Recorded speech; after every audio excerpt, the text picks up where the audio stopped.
En classe, Soledad Bravi dessinait ses camarades. Depuis, elle a inventé son univers graphique, où elle croque la vie et celle des autres avec beaucoup d'humour. Illustratrice incontournable, les personnages de Soledad Bravi se sont glissés un peu partout. Des traits fins, des couleurs franches, l'artiste teinte avant tout ses dessins de féminisme. Enrobée dans l'odeur d'un thé vert fumant, Soledad Bravi parcourt ses souvenirs olfactifs. Elle se confie sur son crush olfactif et les odeurs qui la dérangent. Elle se remémore celle de Paris, sa ville natale, du bonheur et imagine la couleur qu'elle aimerait donner aux odeurs. Je suis Charlotte Urbain et vous écoutez Confessions olfactives, la 2e saison de À fleur de nez, un podcast signé Fragonard Parfumeur. Bonjour Soledad. Bonjour Charlotte. Merci de m'accueillir chez vous. Mais ça me fait très plaisir de vous avoir. En plus, vous êtes arrivée avec plein de cadeaux, donc c'est la fête. Et moi, je suis arrivée chez vous avec le soleil aussi. C'est vrai, c'est vrai. Parce que il y a pas très longtemps, c'est-à-dire l'heure d'avant, il pleuvait comme il peut pleuvoir à Paris. Des cordes et des cordes. On est au cœur de Paris, dans un appartement haussmannien, et on est dans votre atelier. Oui. Très lumineux. Alors, il fait soleil, c'est sûr, mais il est très lumineux. Il y a beaucoup de fenêtres, c'est traversant. Vous m'avez préparé un petit thé vert. Oui. Donc, il y a un petit peu l'odeur du thé vert. Et comme on va parler un peu de vous, Soledad, vous êtes illustratrice. Oui. Depuis toujours? Depuis toujours, oui. J'ai toujours dessiné. Je dessinais pas super bien quand j'étais petite. C'est venu sur le tard. C'est venu comment? En fait, en terminale, je dessinais mes copains de classe sur la table. Oui. Et ça m'a donné envie de faire une école de dessin. Et vos copains, ils étaient contents d'être dessinés par vous ou ils aimaient pas trop? C'est eux, je pense, qui m'ont donné confiance en moi et qui m'ont permis d'avoir envie de rentrer dans une école de dessin. Je crois avoir lu que vous avez fait l'école de Penningen. Oui. À Paris. Mm-hmm. Vous êtes parisienne? Oui, depuis toujours. Mais avec un prénom aussi beau comme Soledad, on se dit qu'il y a des influences quelque part? Ma mère est née en Espagne. Elle n'a rien d'espagnol, mais elle nous a appelés, un de mes frères et moi, par un prénom espagnol. Vous savez pourquoi? Je pense que c'est une façon de prolonger sa vie espagnole. Parce qu'elle est née en Espagne, mais elle n'était pas espagnole. Ouais. Donc elle était française, née en Espagne. Elle est suisse et russe. D'accord. D'où son prénom? Milagro. Ouais. Voilà, parce que mes grands-parents n'arrivaient pas à avoir d'enfants et finalement, ils ont réussi à avoir ma mère, qu'ils ont appelée Miracle. D'accord. Alors, Soledad, vous êtes en tous les cas illustratrice, très connue.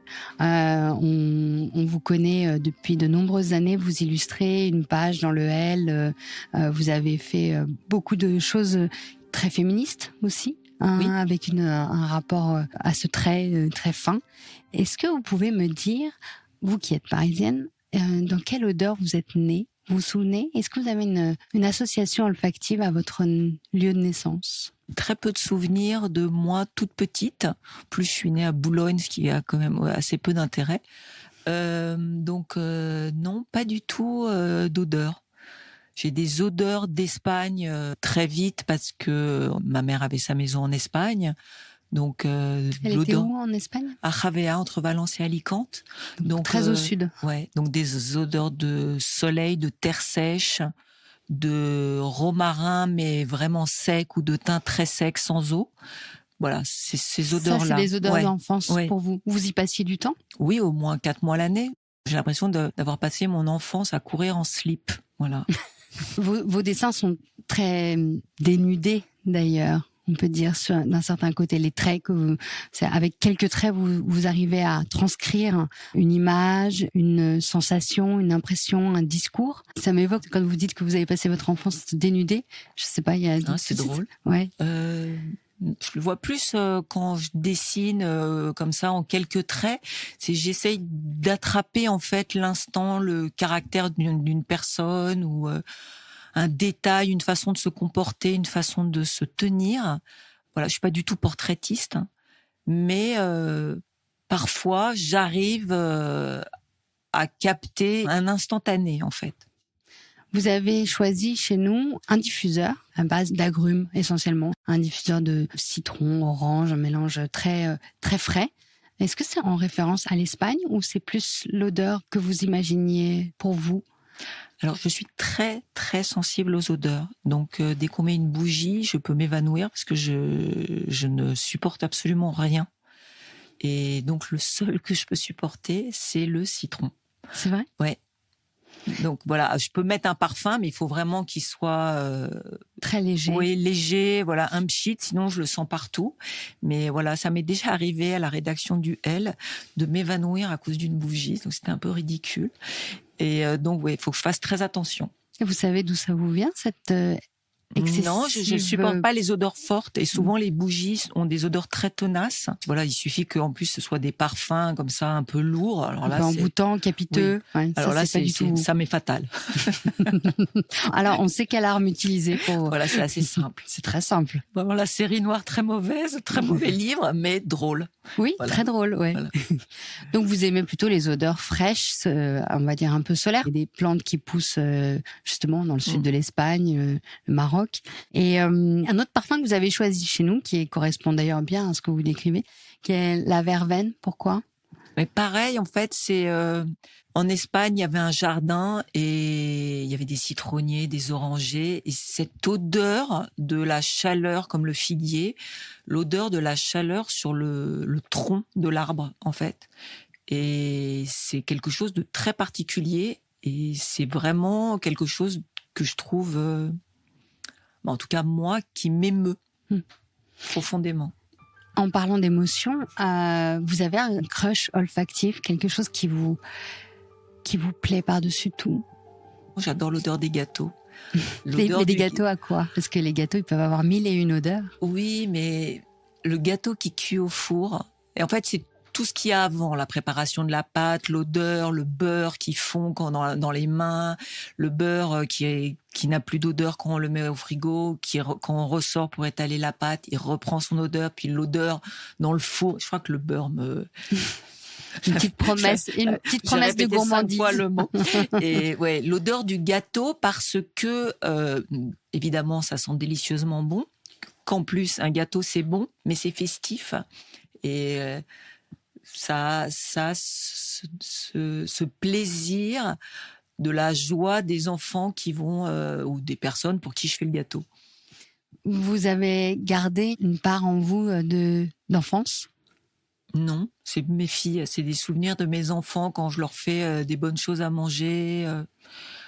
Si j'avais un de mes frères à qui je faisais des gâteaux, c'était mon goûteur. Et qui les appréciait, j'imagine. Ouais, voilà. Et c'était vraiment, c'est marrant, parce que ça a commencé avec le livre de recettes de Michel Oliver. Et je faisais toutes les recettes et je me rappelle de tuiles et ça sent délicieusement bon. Et elles n'avaient pas du tout la forme de tuiles. Il fallait les faire reposer sur le manche d'un balai et elles restaient toutes droites, pas du tout en forme. Elles n'arrivaient pas à se... Ouais. Non, c'était pas des tuiles. En tant que Parisienne, est-ce qu'il y a une odeur particulière que vous appréciez à Paris et qu'on retrouve nulle part ailleurs? Nulle part ailleurs, je ne sais pas. Mais le lilas, quand je vais au Jardin du Luxembourg, donc il y a une période dans l'année, je ne sais pas, là je suis incapable de vous dire la date, et tout à coup on sent le lilas en s'approchant du jardin, et c'est tellement étonnant en fait que ça vous marque.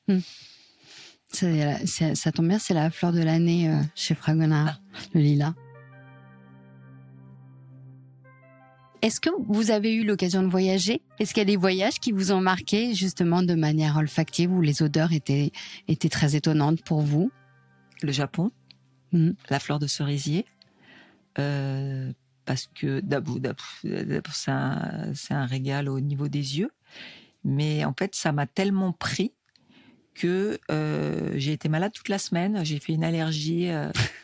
C'était trop. En fait, il y en a tellement que j'ai fait une allergie et c'est qu'en remontant dans l'avion que ça s'est arrêté et j'ai compris que je n'étais pas enrhumée, mais que c'était une allergie aux fleurs de cerisier. Voilà.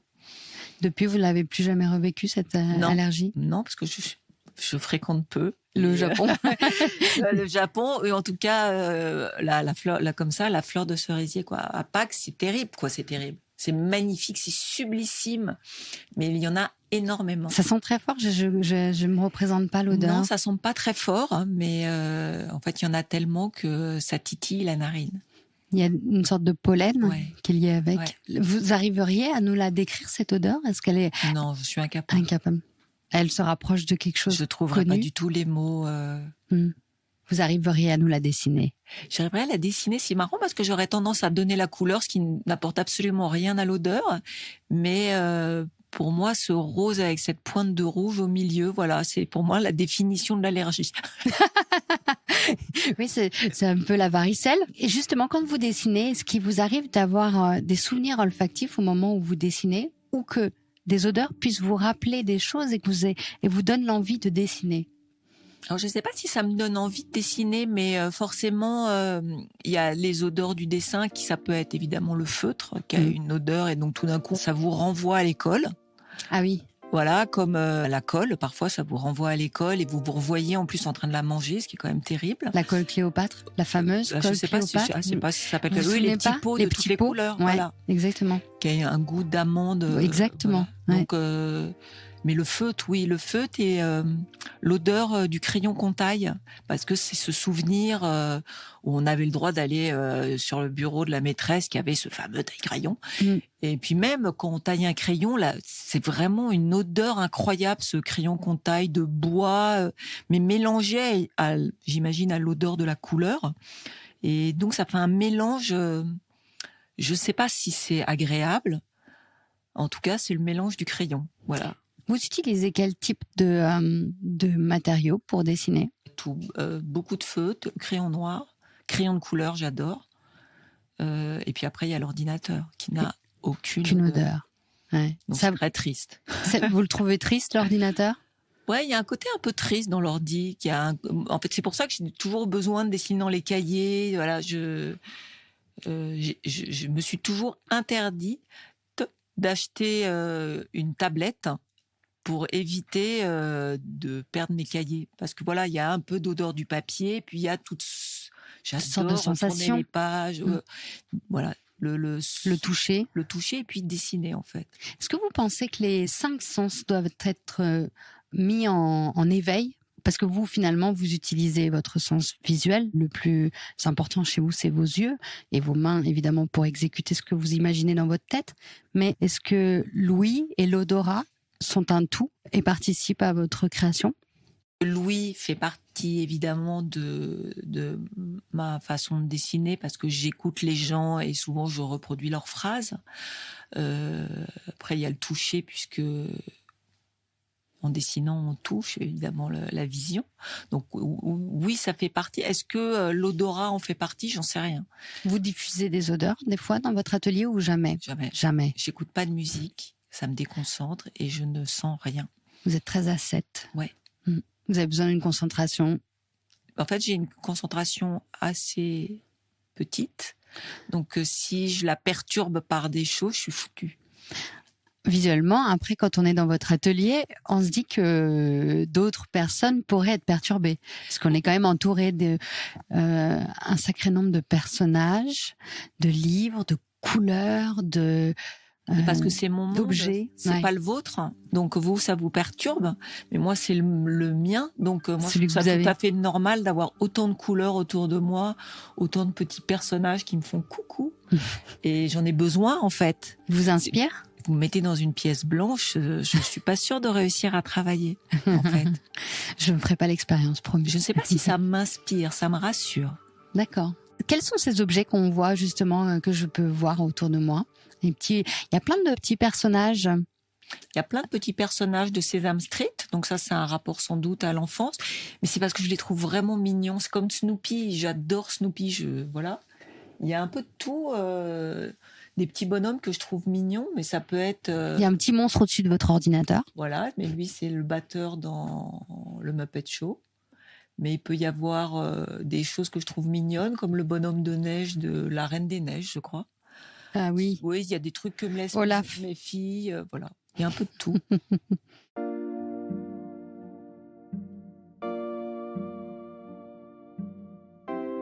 Est-ce que pour vous, le bonheur a une odeur? Le bonheur a l'odeur de mes filles. Quelle est l'odeur de vos filles? Alors, il y en a une qui sent la poire et l'autre qui sent une odeur bien à elle. chaude avec des taches de rousseur. C'est très amusant. En fait, je devrais vous interroger et vous me dessineriez les odeurs. C'est ça qu'on devrait faire ensemble. Ma fille est née à une peau très particulière. En plus, on s'enfonce dedans quand on l'embrasse. Donc, on sent vraiment à plein nez son odeur de peau délicieuse, ronde, sucrée, rose pâle. C'est encore une couleur. Ouais, vous voyez, j'associe en fait les odeurs aux couleurs. Alors, par exemple, si je vous fais un petit quiz, le vert, vous l'associez à quelle odeur ? À l'odeur de l'herbe qu'on vient de couper, évidemment. Mais ça peut être aussi les feuilles du châtaignier qui ont une odeur... je sais pas, ça peut être n'importe quoi quand on se promène. Pour terminer, est-ce que vous avez une odeur préférée ? Je sais pas si j'ai une odeur préférée, mais un jour je suis allée chez Bonpoint et ils venaient de créer la crème Bonpoint d'après leur parfum. Et j'ai senti l'odeur et ça avait pas vraiment l'odeur de leur parfum, ça avait l'odeur de cul de bébé. Et ça m'a fait pleurer.